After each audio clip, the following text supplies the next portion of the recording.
My name is Iris Tanner, and on the morning after my 18th birthday, my father discovered that every plan he had spent months preparing had just collapsed. The look on his face is something I'll never forget. Not because he was angry, because he was terrified.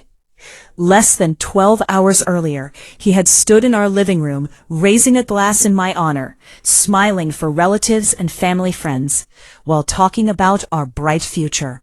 He spoke like everything was already decided. What he didn't know was that while everyone else was eating cake and taking photos, I was carrying a secret that would change everything. A secret my grandparents had prepared years before. A secret that protected their legacy. And a secret that would cost my uncle more than he could imagine. But to understand how it all happened, you need to go back to a small lake cabin hidden among towering pine trees. The place where my grandparents taught me what real value meant.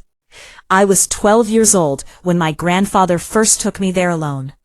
The cabin sat at the edge of Cedar Lake, surrounded by old trees that whispered whenever the wind moved through them. It wasn't fancy. The porch leaned slightly to one side, the screen door stuck during humid weather, and the roof needed repairs almost every spring. But it felt alive. Every board carried a story. Every room held a memory. My grandfather Harold loved that place more than anything he owned. On our first weekend there, he handed me a hammer and pointed toward a broken fence near the shoreline. "Think you can help me fix it?" he asked. I nodded immediately. For hours we worked side by side, beneath the summer sun. He showed me how to spot rotting wood, how to measure twice before cutting once, and how shortcuts always cost more in the end. That evening we sat on the porch, watching sunlight dance across the water. Without looking at me, he said something I wouldn't fully understand for years. Family isn't always the people who inherit something, Iris. I frowned. What does that mean? He smiled. Family is the people who show up when something needs protecting. At 12 years old, I thought he was talking about fences. Now I know he was talking about much more. The cabin became my favorite place in the world. Every school break, every holiday weekend, every chance I got, I returned. Grandma Vivian taught me how to organize her bookshelves. Grandpa taught me how to maintain the dock. Together they treated me like I mattered. Not because I was special, because I cared. Back home, things felt different. My younger sister Kelsey was the center of attention in our house. Her achievements were celebrated. Her interests were encouraged. When she won a debate competition, my parents framed the certificate before dinner. When I won a regional science award, the ribbons sat in my backpack for nearly a month before anyone asked about it. I tried not to let it bother me. Most days I succeeded. Then one night I overheard a conversation that changed the way I looked at everything. I came downstairs for water and heard my father talking with my Uncle Wade at the kitchen table. They didn't know I was listening.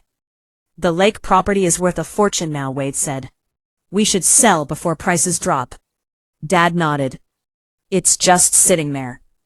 Just sitting there. Not a home, not a family treasure, not the place where my grandparents spent 40 years building memories." To them, it was simply an asset. A number on paper. A future paycheck. I returned upstairs feeling strangely hollow. That was the first time I realized my grandparents and my father saw the world differently. One saw value. The other saw price. 2 years later, my grandfather passed away. The funeral was quiet and gray. People shared stories. Friends cried. Family hugged one another. And while everyone else mourned, I noticed my father and Uncle Wade standing in a corner discussing paperwork. They weren't talking about memories. They weren't talking about loss. They were talking about property. I remember staring at them and feeling something uncomfortable settle into my chest. At 14, I couldn't explain it. At 18, I understood exactly what I had seen. When Grandma Vivian died 2 years later, things became worse. The very evening after her funeral, I overheard my father say something that made my stomach turn. Now we can finally get everything sorted. Not, I miss Mom. Not, I wish she were still here. Just business. Just transactions. Just plans. A few months later, while cleaning a closet at the cabin, I found something hidden behind a stack of blankets. An envelope. My name written carefully across the front. Inside was a business card. Margaret Caldwell, attorney at law. Nothing else. No explanation, no note, just a name. I slipped the card into my wallet and forgot about it for nearly a year. Then, 3 months before my 18th birthday, my phone rang. Unknown number. I almost ignored it. I'm looking for Iris Tanner, a woman said. This is Iris. I represented your grandparents. My heart skipped. I believe your grandmother wanted you to hear something before your birthday. Suddenly, every sound around me disappeared. The room, the television downstairs, the traffic outside, everything. Because something in her voice told me this call was about to change my life. And it did. The following Saturday, I sat across from Margaret in a quiet office filled with old books and neatly organized files. She opened a folder and slid several documents toward me. Iris, she said gently, your grandparents spent years preparing for this conversation. Then she told me a story nobody else in my family knew. 6 years earlier, my grandparents had created a trust, not because they were wealthy, not because they expected conflict, because they saw conflict coming. The cabin, savings accounts, investments, everything had been legally protected long before either of them passed away. And when I turned 18, responsibility for that trust would transfer to me. I sat frozen. The numbers didn't matter. The property didn't matter. What mattered was why they had done it. They knew. They knew exactly what might happen after they were gone. And they had spent years building a shield around the things they loved most, including me. Margaret leaned forward.